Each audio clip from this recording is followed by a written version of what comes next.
now going to light the chalice.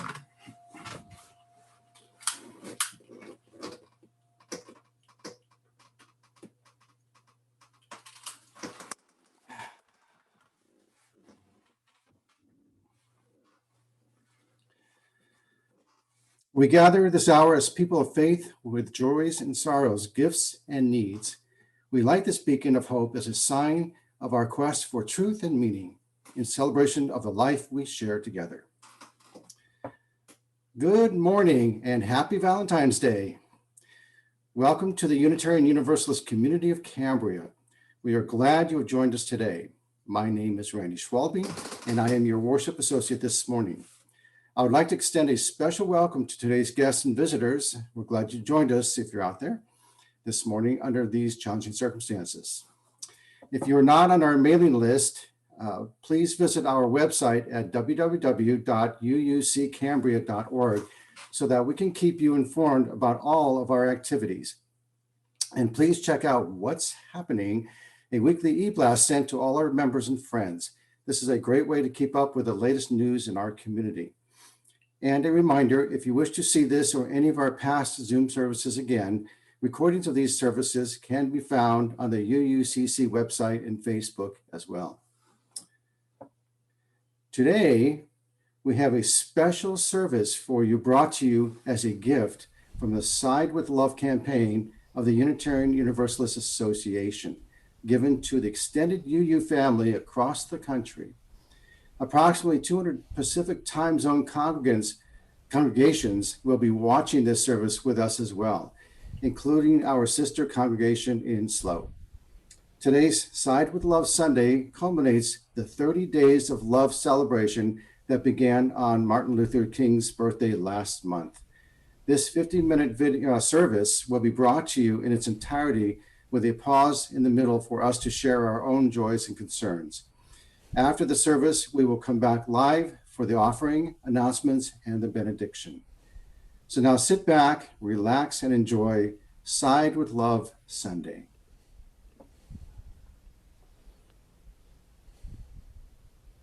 Greetings, beloveds.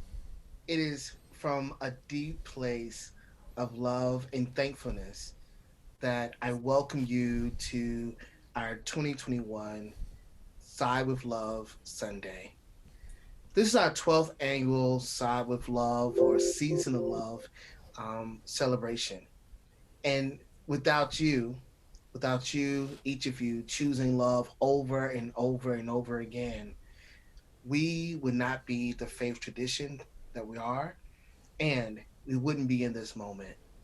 A moment where we can be together, a moment where we are invited to listen to the offerings of all the different participants spreading their theology of love from their own perspectives, from their own backgrounds, from their own lived experiences. At the same time, it is a call. It is a call and response to us to really embody, to live into love, to live into the values, the practices associated with the UU faith, to be in right relationship with movement at this moment. I always say to myself and even to my son Elijah, I ask us, what is love calling us to do? In this moment, as you enjoy and listen and absorb and allow yourself to be changed by the words you'll hear from the wonderful people um, that will be coming up next. I hope you will hold on to what is love asking you to do. And throughout this year and throughout your years, may you constantly, continuously, with rigor and intentionality, choose love over and over again. Welcome, beloveds. Thank you. Thank you for your time. And thank you for being you.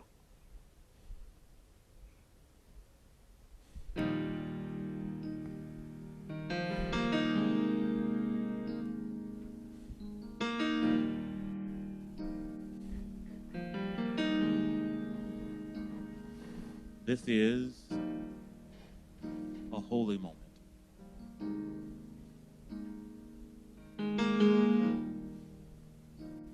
When we're gathered together,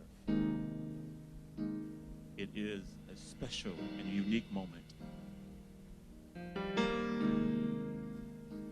with hearts together. Oh,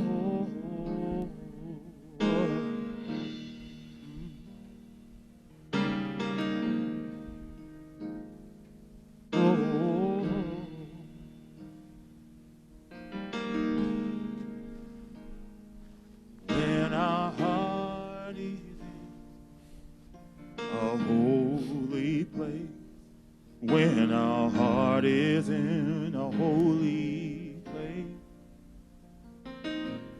we are blessed with love and amazing grace. When our heart is in a holy place. Sing it with us, would you? When our heart is in a holy place. When our heart is in a holy place. We are blessed with love and amazing. In a holy place. Rick, would you sing that verse for us? When we trust the wisdom in each of us, every color, every creed and kind, when we see our faces in each other's eyes, then our heart is in a holy place. Everybody sing when our heart is in a holy place. When our heart is in a holy place. We are blessed with love. Can you feel it? And amazing grace. When our heart is in a holy place. when our heart is in a holy place. When our heart is in a holy place. Holy place. We are blessed with love and amazing grace. when our Heart is in a holy Play it, Rick. place.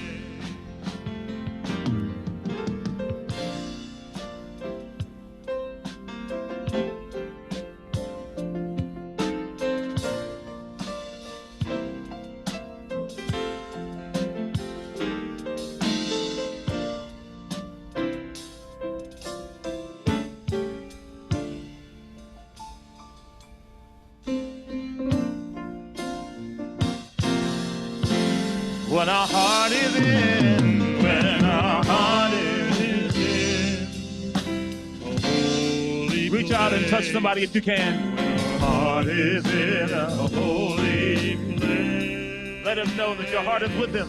We are blessed with love and amazing grace. When our heart is in a holy place, when our heart is in a holy place, when our heart is in a holy place. We are blessed with love and amazing grace. When our heart is in holy place.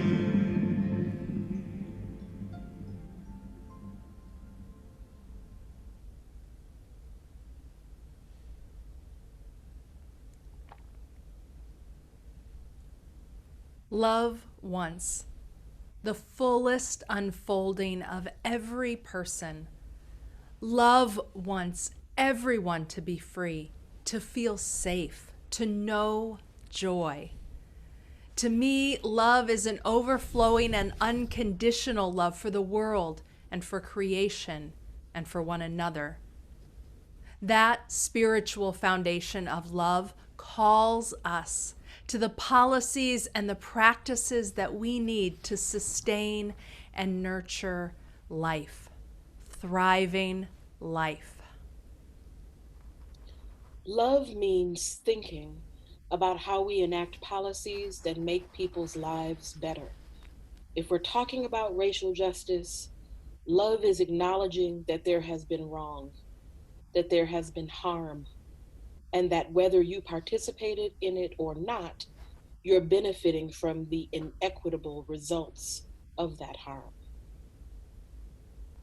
What if love means letting go of what we think we know and being curious about what more there is to learn? What if love was not a commodity that could be bought and sold? Sometimes love isn't waiting for the other to come to us so that we can become agents of welcome, but rather us moving into the world to engage with others in their spaces, on their terms. Love asks for the release of all assumptions about who wants to be part of Unitarian Universalism. Love asserts that each of us matters and is worthy. Love knows our life-saving, life-giving faith must be available to every person who needs it. If you have a chalice at home, would you please light it in honor and in celebration of overflowing and liberating love?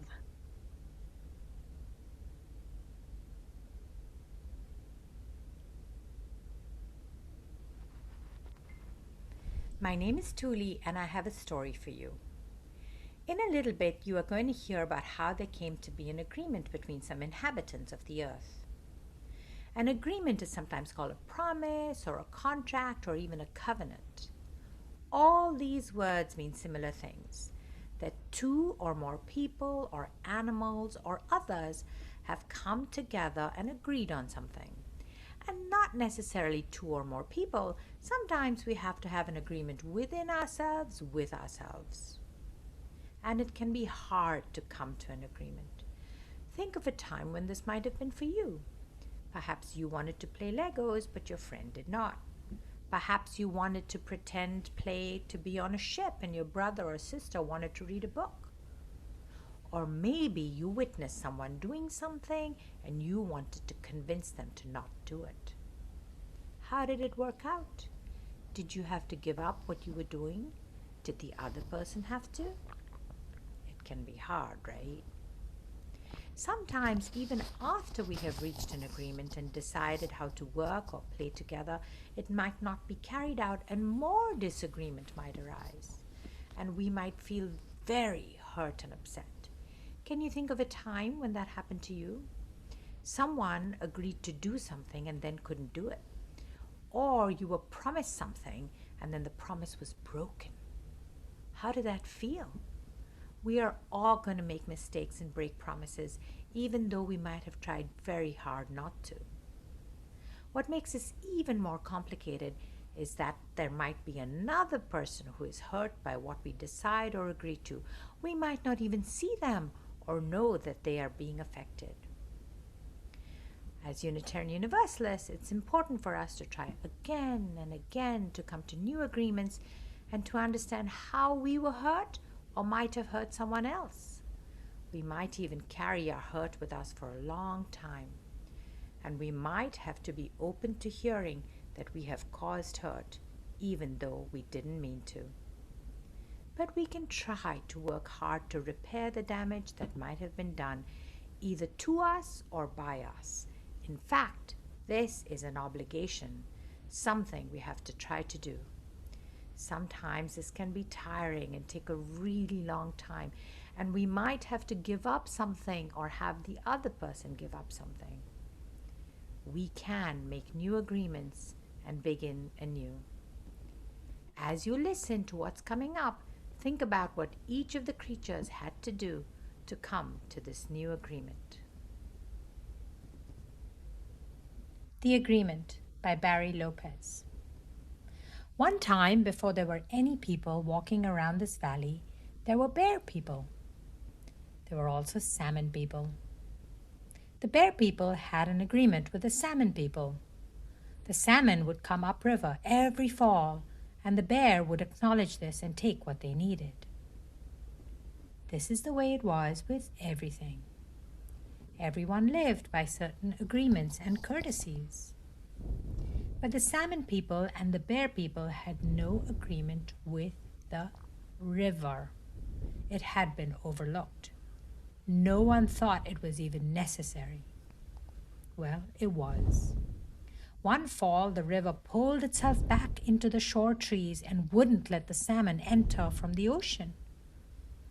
Whenever they would try, the river would pull back and leave the salmon stranded on the beach. There was a long argument, a lot of talk. Finally, the river let the salmon enter. But when the salmon got up into this country where the bears lived, the river began to run in two directions at once, north on one side, south on the other, roaring, heaving white water and rolling big boulders up on the banks. Then the river was suddenly still. The salmon were afraid to move. The bears were standing behind the trees looking out. The river said in the middle of all this silence that there had to be an agreement. No one could just do something whatever they wanted. You just don't take someone for granted. So for several days they spoke about it. The salmon said who they were and where they came from, and the bears spoke about what they did, what powers they had been given, and the river spoke about its agreement with the rain and the wind and the crayfish. Everybody said what they needed and what they would give away. Then a very odd thing happened. The river said it loved the salmon. No one had ever said anything like this before. No one had taken this chance. It was an honesty that pleased everyone. It made for a very deep agreement among them. Well, they were able to reach an understanding about their obligations to each other, and so everyone went their way. This remains unchanged. Time has nothing to do with this. This is not a story. When you feel the river shuddering against your legs, you are feeling the presence of all these agreements.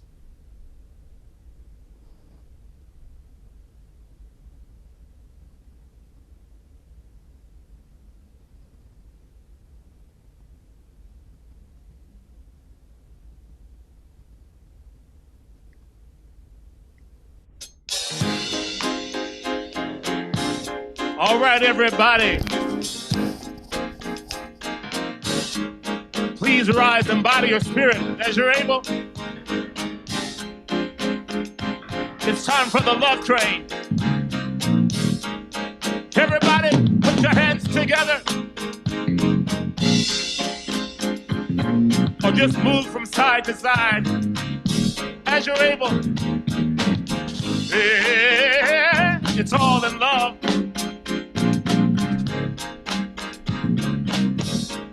Sing it, come on. People all over the world, join hands, start a love train, love train. People all over the world, join hands, start a love train, love train. Everybody, people all over the world, join hands, start a love train.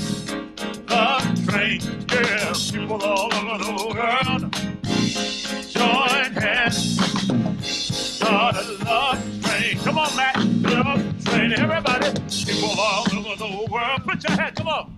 Join hands, start a love train, love train. Whoa, people all over the world, yeah. Join hands and start a love train. Come on, Rick.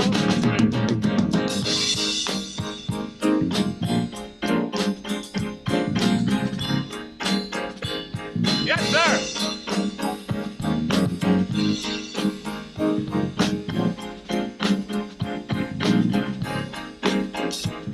Everybody say, people all over the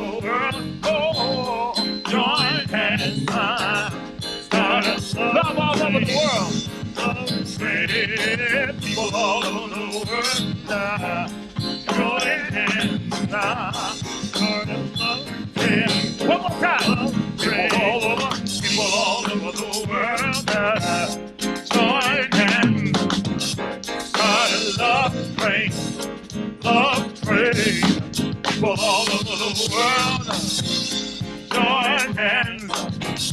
Start a love train. Love train.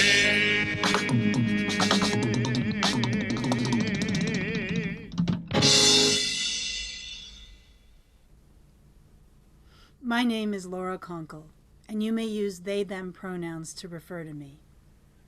I'm so glad you're here with me and my trans and non-binary, queer, disabled, surviving poverty, first generation with access to college, self.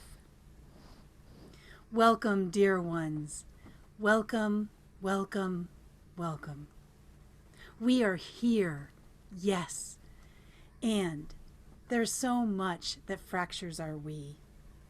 In Unitarian Universalism, our assumptions about each other so often fracture our sense of we. I wish for us to love on and heal our we.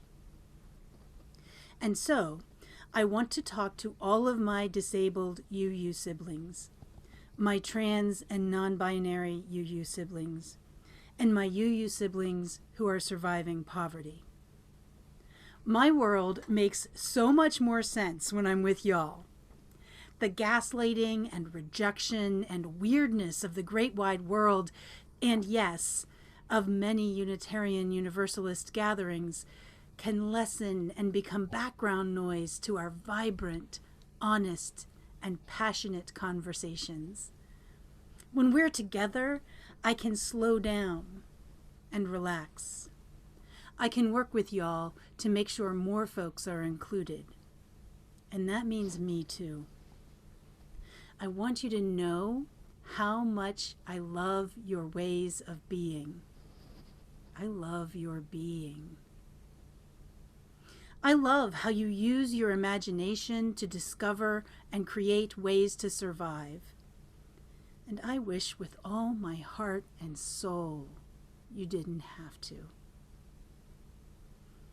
We are trans and non-binary and disabled and surviving poverty. And we know we need to navigate a dominant culture that is more toxic to us than anything else. We know we must build community and culture that values our lived experiences and nurtures our survival. We know we are practicing the rejection of ableism and transphobia and elitism and ageism and homophobia and racism and all exclusion. Oh, and I love how we already know that inclusion means all of us, and hospitality means honoring folks as their full selves. Now Mary is. We know we need disability justice, queer theology, funding of expenses, access accommodations, inclusive language, scholarships, plain language explanations, gender-neutral bathrooms, childcare, and all the things that can make it possible for us to be safe and well, loved, and held sacred within Unitarian Universalism writ large. I wish that every event that is planned moving forward is planned with us in mind and considering what we need. I wish that more and more reflections, sermons, and sacred texts include us and our wisdom, and in all the ways that you engage Unitarian Universalism. I wish that you will find folks who understand that you are worthy and you matter, and who choose to include you. Our collective spiritual growth and resilience are important not just to us, but to all Unitarian Universalists. So now, I want to talk to all Unitarian Universalists. I want us all together to build our resistance to the many assumptions folks make about who is in the room, who is at the table, and who is in Unitarian Universalist spaces, online and otherwise. I pray that each of us decides to begin to heal our we. I pray that we cast off assumptions and choose to build a Unitarian Universalism that holds each and every person sacred and worthy of hospitality and inclusion. May we know our potential for love and beauty. We are love and beauty. Real love that stretches to encompass our human fallibility we all have. Resilient love that unfurls to create and support our vulnerability we need to thrive. Actual beauty that honors all seasons, phases, and aspects of life. Fierce love and fierce beauty. Fierce enough to stay in touch with and reflect reality. We are beautiful, smart, and strong. We are fallible, whole, and vulnerable. We are right here, right now. We matter. So may it be for you. So may it be for me. So may it be for all of us.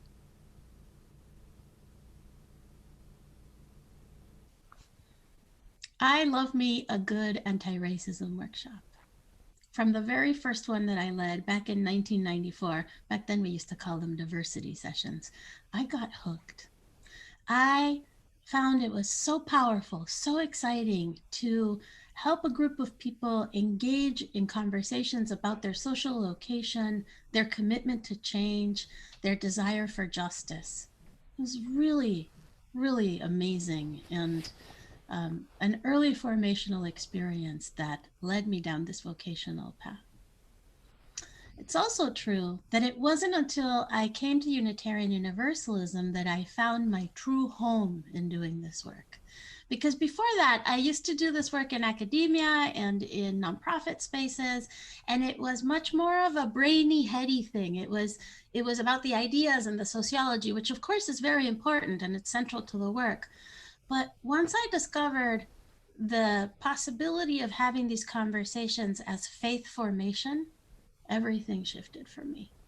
It was so powerful to be in a covenantal space where we already agree to be in right relationship with each other and to be loving with each other and to return to right relationship. And in that container, to start understanding how our anti-racism work and our focus on anti-oppression and justice helps us shift our own meaning making and our understanding of our location in the world, like really deep theological questions about where do I belong and what are my values and principles and what are my responsibilities.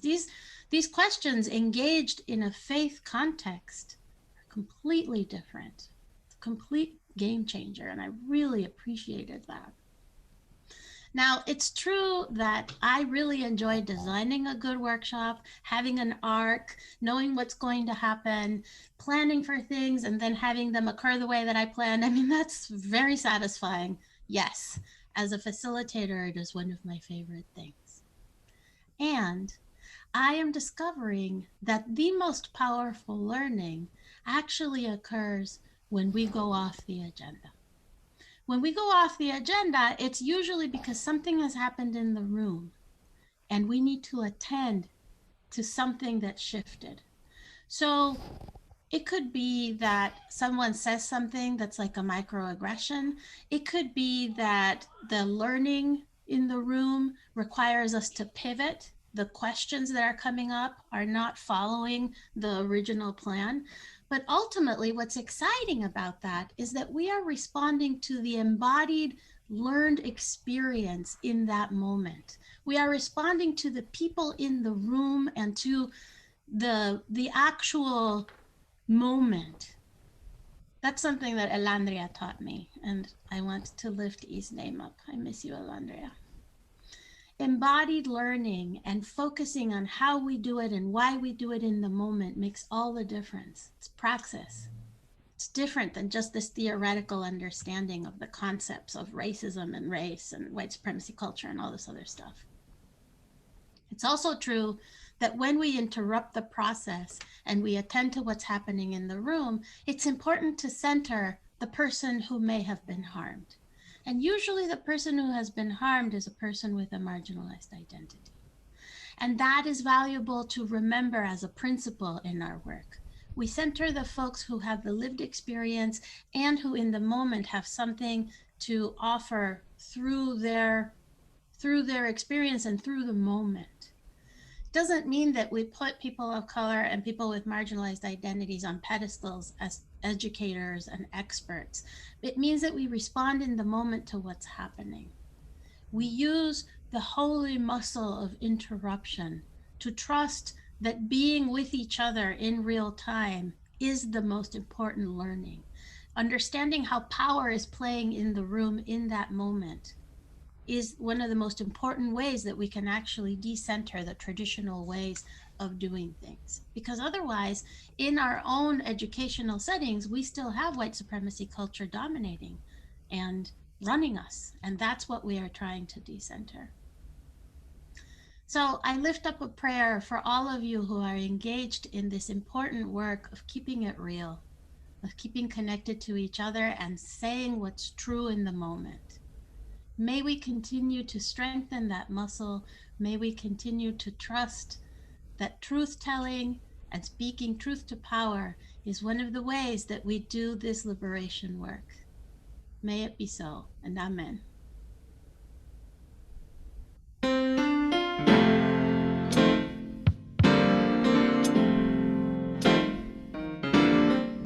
I'm so glad we all have a guide. And that guide is love. Look over and tell somebody near you, that guide is love. Yeah.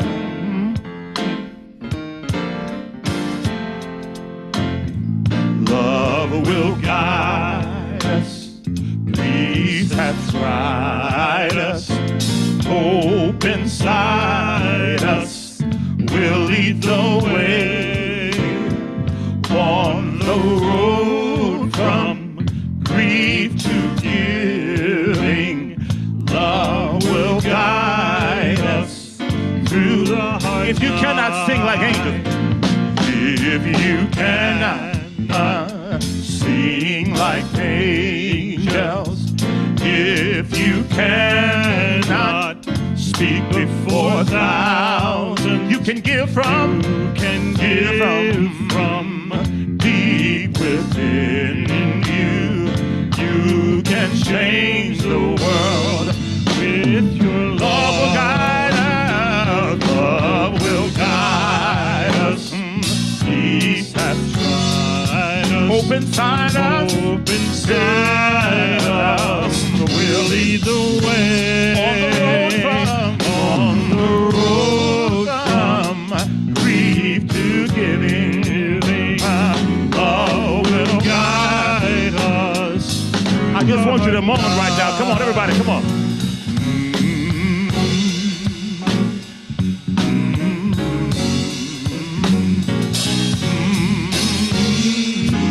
Yeah.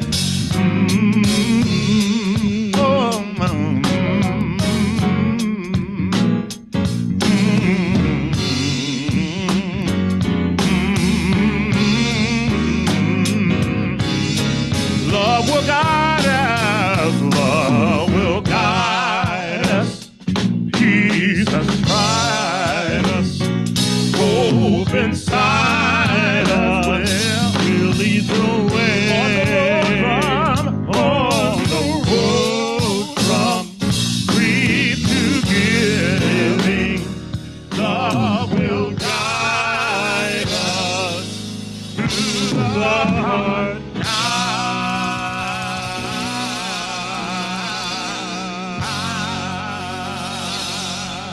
Yeah.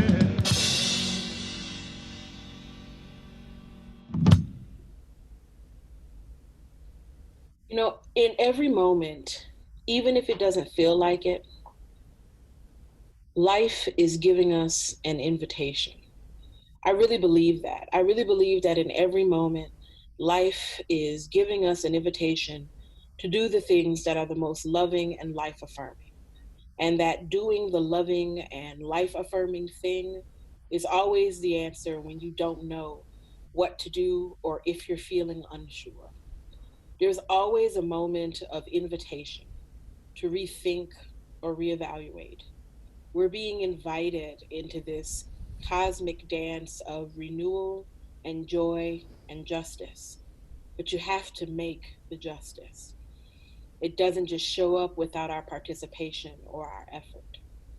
Things don't get better just by us waiting for them to happen.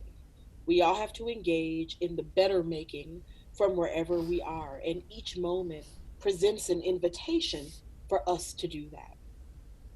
I don't want us to forget that. Even if, like me, you are tired or feeling frustrated or feeling unsure, the invitation to participate in life in a manner that is about living our values, living love and justice is still there, no matter what else is going on. Ask yourself, what's the most loving, life affirming thing that I can do in this moment for myself or for other people? Sometimes it's get some rest.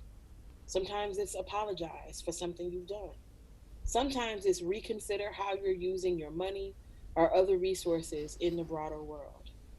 To me, if we're talking about race injustice, love is about acknowledging that there has been wrong, that there has been harm perpetrated, and that whether you personally feel like you participated in it or not, you are likely benefiting from the inequitable results of that harm. Even if you are a person who wants to say, well, I didn't participate in making things this way, if you are benefiting from the ill gotten gains, then you have some responsibility to make things right, especially if you then turn around and say that you believe in justice and equity. You are not let off the hook, no matter what. When we have broader conversations about reparations or what it looks like to repair, particularly the harms that have been done to indigenous communities, Black communities, other communities of color, I believe that love means thinking about the resources that enable life. So, what does reparation look like at the intersection of communities of color and healthcare, or communities of color and education? What does it look like to have those kinds of conversations beyond, just conversations about money and land that is owed, but also about accessing resources that have been inequitably distributed for more than a century? All of us should have a hand in those conversations, and all of us have some responsibility to bring about justice in those contexts. Plainly, if you're not going to do that work, if you're not going to be committed to thinking about that and how you can serve in that work, then to me, it obfuscates the mandate of what it means to be Unitarian Universalist. Because ours is a faith that calls us to do things. Being Unitarian Universalist in part means maybe you don't pray the way I pray, maybe you don't pray at all, but how do we live together in equitable community, despite what I might think about God or what you might think about God? This is a faith that calls us to commit to the work of making justice. This is a faith that calls us to think about what it means not to believe the same, but to live together in beloved community, despite our own discrete perspectives about spirituality or the afterlife. That is a part of the call, the mandate of what it is to be Unitarian Universalist, to figure out how we live together in loving, equitable, just relationship with each other. I believe that the proof of our faith is the extent to which we do that. The proof of our faith is not in some confession that we make. The proof of our faith is not in some words that we say. The essence of our endeavor, the proof of what we believe, is in how we do the work of bringing about love, justice, and community. As Unitarian Universalists, I think we've given up perhaps too quickly on notions of salvation. If we think about the notion of being saved from harm, I don't know that it's actually possible to have personal salvation beyond the community. There's no way for you to have salvation and some kind of perfect, flourishing life outcome while everything around you is suffering and burning, because we're all connected.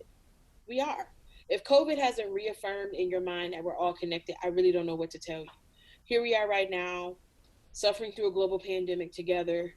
People are passing a deadly virus to each other through our breath that we can't see. That's a metaphor for us all being connected, if I've ever heard one. I think it's something that we would do well to think about and remember.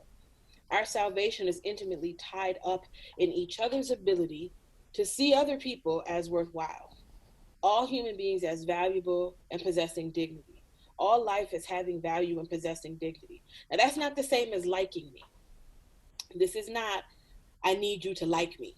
This is not, I need us to be best friends so that we can go to the shopping mall together. This is understand that I have as much of a right to human thriving and flourishing as anybody else, and that I have as much to offer as anyone else. And so do you. How do we create a context where all of that is possible, where all that human thriving and life is possible? That's going to require sacrifice and time and deep listening and nuance. But that's what being a Unitarian Universalist requires. Other faith traditions ask for other things. This is what Unitarian Universalism asks of us. This is what we signed up for. And to me, this is serious. The call of our faith is critical right now. Ours is not a faith of anything goes. When I hear people say, I'm a UU because I can believe whatever I want, that's actually the furthest thing from the truth. It's time to lean into whether or not we really believe it. Or are we just saying it to give ourselves the illusion of faith community? So we can feel like we have some kind of faith tradition.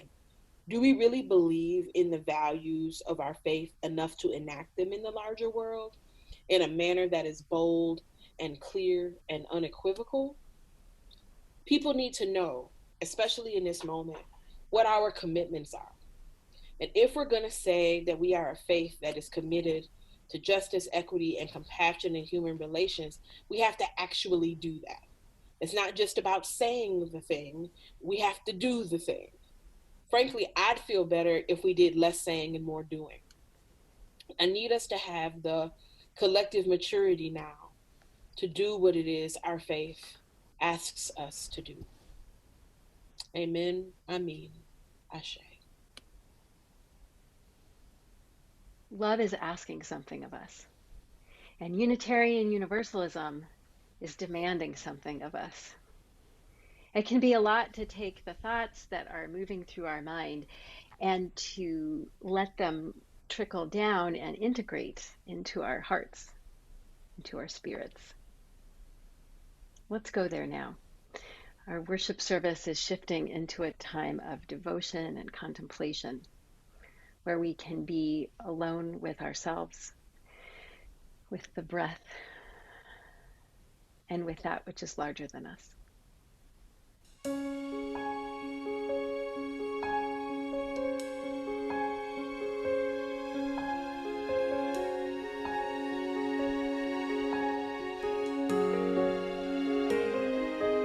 There is more love somewhere. There is more love somewhere.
Sharing together some of our personal and significant joys and concerns brings us closer as a faith community.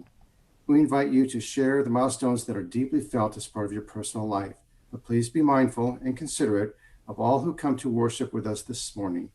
This is a time of community building. The collective flames of these candles also embody all the joys and concerns which may have gone unspoken today, but are also deeply felt in this community. Now back to the service. Hello, I'm the Reverend Michael Crumpler, and I will be leading you in a brief moment of prayer and meditation. So let's begin by ensuring you are comfortable and relaxed wherever you are, whether at your desk or on your couch or on the floor. If you would just, relax your shoulders. Breathe in, breathe out. Loosen your jaw.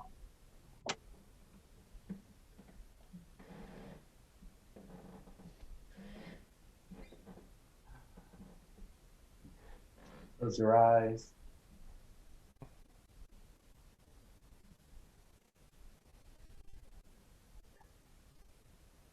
And think about all that you are experiencing in the world.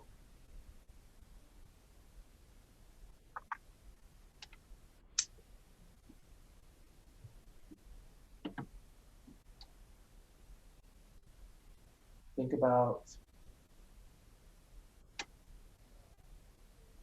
all who are struggling during this time of isolation as we continue to grapple with the COVID-19 pandemic. Think of all those who have lost loved ones and all those who are still living with the side effects.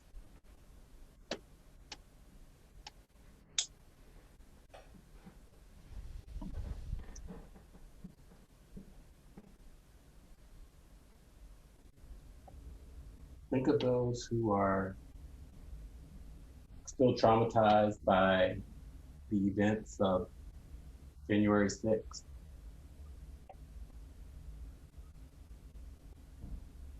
Who are seeking answers and accountability where there is none.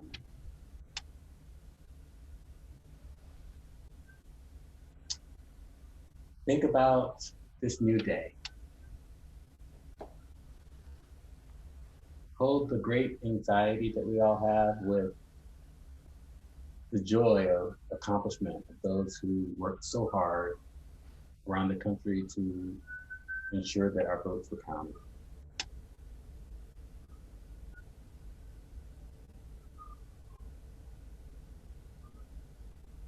Now come back to yourself and your home and your family and all that you have to do. May you be well, and may you be blessed. Amen. Ashe. May it be so.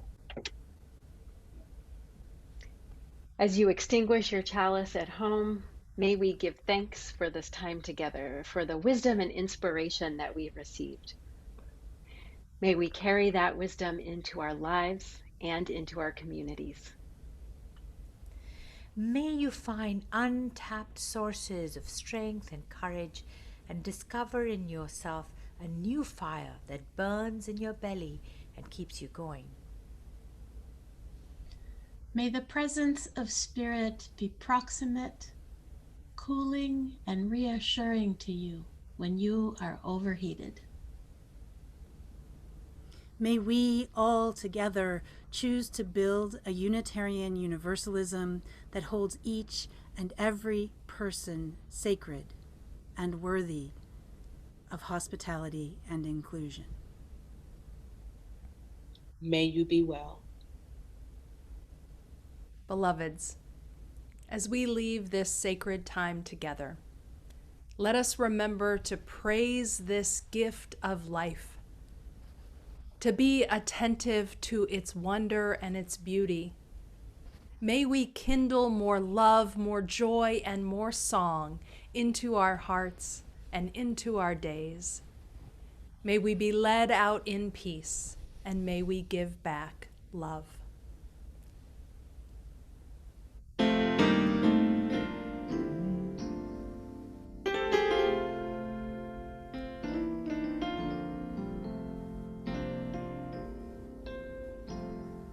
Sometimes in our life, we all have pain, we all have sorrow. But if we are wise, we know that there's always tomorrow. Lean on me when you're not strong. Can you say that? I'll be your friend. Let me hear you. I'll help you carry on. For it won't be long. I'm gonna need somebody to lean on.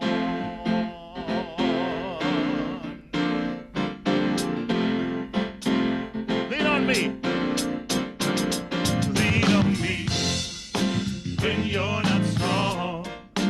I'll be your friend. I'll help you carry on. For it won't be long till I'm gonna need somebody to lead. Sing it, brother Rick, come on. If there is a load you have to bear that you can't carry, well, I'm right up the road. I'll share your load if you just call me.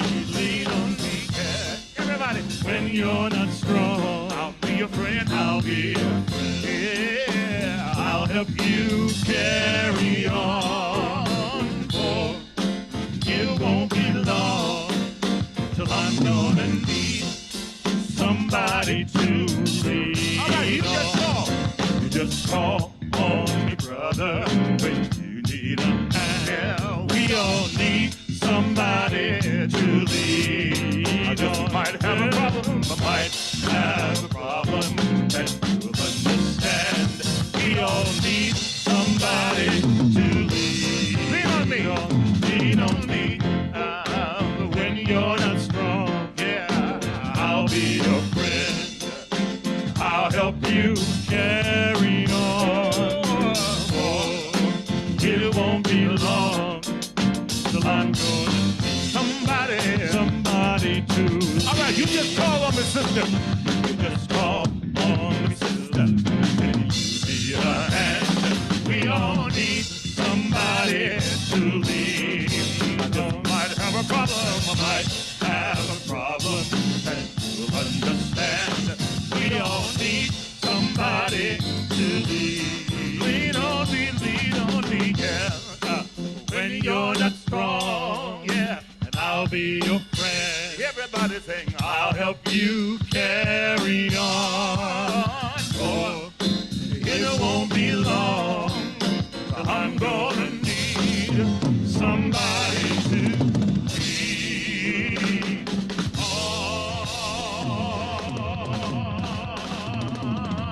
Let me hear you say, yeah, come on.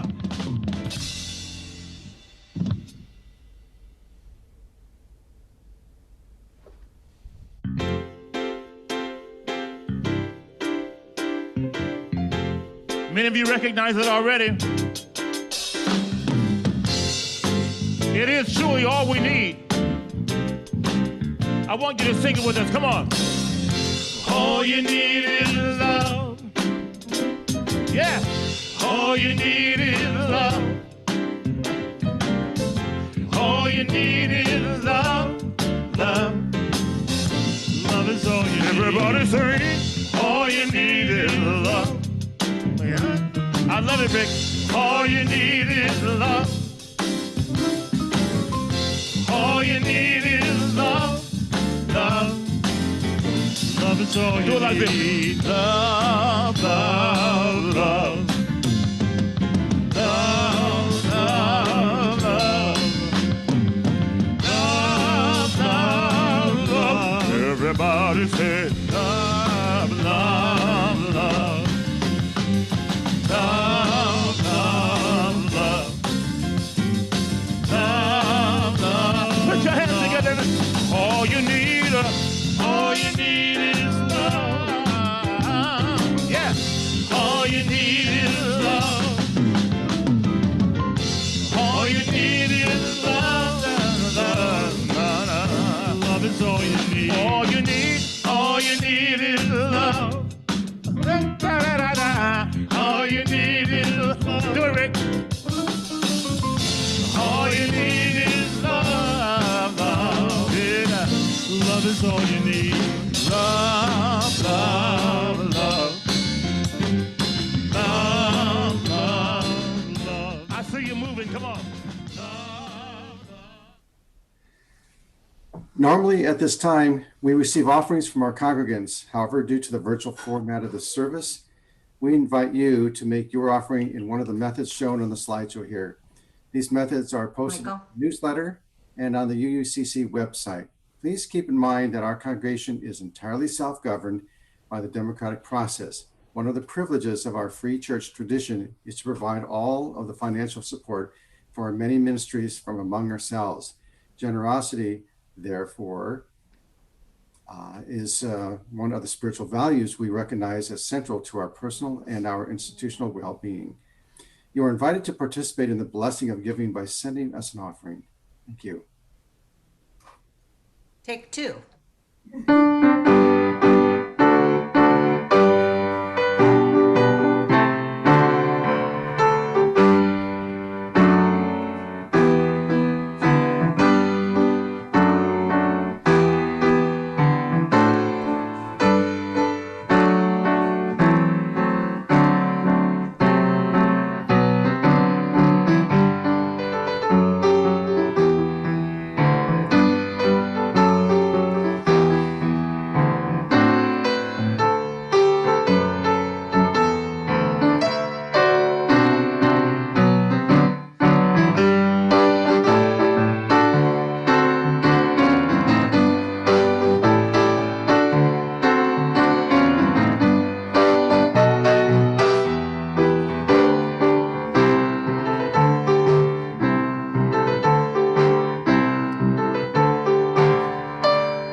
Thank you, Jan. That's terrific. Our thanks for all gifts given and received for the work of this community. We set aside this time for any short announcements that would be of interest to our UU community and members and friends. Please keep your items short and to the point. For any items that need more explanation, please call or email the person after the service to be respectful of everyone's time. If you have an announcement, please raise your Zoom hand by clicking on the raise hand button in the reactions icon. When Susan calls your name, please unmute yourself, then speak. Susan? Treva, you are first in line. Would you please unmute yourself and make your announcement? So good morning all. Tomorrow night, 5 o'clock, there's a board meeting. If you are interested in attending, please email and we will get you that link and the agenda. Thank you. Thank you, Treva. Mary Ann, please unmute yourself and make your announcement. Hi, folks. We're ready for the Poetry Spoken Word again on Thursday at 7 o'clock. I will be emailing you an invitation on Wednesday. Please join us. Thank you, Mary Ann. And we have Judy. Please unmute yourself and make your announcement. Your UUCC Social Justice and Environmental Committee asks if you've ever wondered where your trash goes. The Environmental Center of SLO will be having a virtual program where you'll learn about landfill operations and how your recyclables are sorted in SLO County. You may register for this event that will be held on Tuesday, March 9th at 7 p.m. Just go to Eventbrite, that's EVENTBRITE, and pre-register. Hope to see everyone there learning about our trash. Thank you, Judy. Dolores, would you please unmute yourself? You already are, and make your announcement. Yeah, on Tuesday, our operations committee meeting is happening, and we're changing our meeting from Wednesday to Tuesday, so our one of our members can attend more readily. So please join. Send me an email if you'd like to join our committee. Thank you. Thank you, Dolores. And Lou, please unmute yourself and make your announcement. Men's group meets tomorrow by Zoom at 10 o'clock. Thank you. That looks like it. Randy, back to you. Okay. And finally, a big, big thank you for everyone who donated to the Zoomification of the sanctuary. We have officially met our shortfall and will no longer need to make these pleas for donations. Hey. Again, thank you so much. Next week, Shauna Bluestar, a visionary healer, will present The Future is Bright. Randy, excuse me, we have Hank who got his hand up again, a little late, but it's there. Me too. Just a quick question: if the trash information could be sent out, maybe somehow, or at least I could get a copy because I couldn't write down all those instructions that fast. It will be. If you could just Hank, it'll be in the next newsletter from Lori. Okay, so we have time. It'll be in the newsletter. Thank you. Okay. Yeah. Thank you. And also Anita has her hand up. Oh.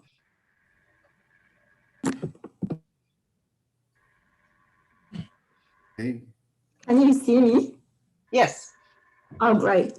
My hand was up very early, but it disappeared. After this great love feast, I wanted to tell you that Joyce is back home and she needs some love. And so please, when you have time, write her a card or call us, the care team. So in order, if she needs some errands or some company, that would be great. Thank you. Thank you, Anita. Okay. I apologize for those delays. Randy, back to you. Okay, I'm not going to revamp the closing announcements. We'll just move on. Okay, so let us now recite the valediction. We extinguish the flame of this chalice, and we know that the light of truth and love and the warmth of this community go with us until we meet again.